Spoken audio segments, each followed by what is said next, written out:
Yılmaz'la konuşmam lazım benim. Yılmaz'ı görmem lazım. Züleyha, bak sen benim karımsın, beni delirtme.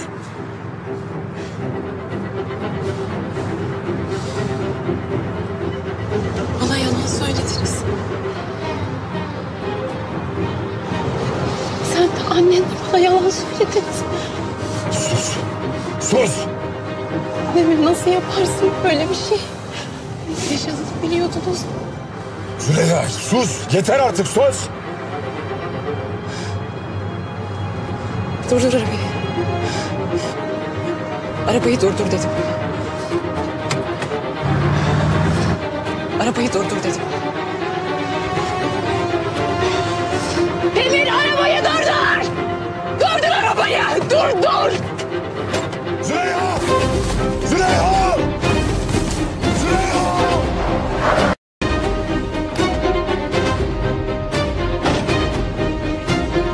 Züleyha!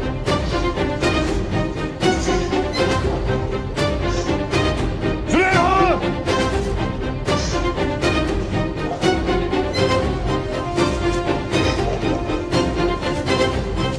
Züleyha!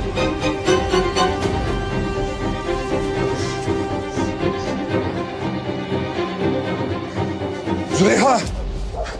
Züleyha! Züleyha! Züleyha! Züleyha! Ne yaptın bir tanem sen? Çekil! İyi misin? Çekil! İyi misin? Çekil dedim, bırak beni, bırak! Ya sen daha anlamadın mı? Anlamadın mı? Yılmaz benim abim değil, kocam, kocam! Sus! Sus Züleyha! Yılmaz benim kocam.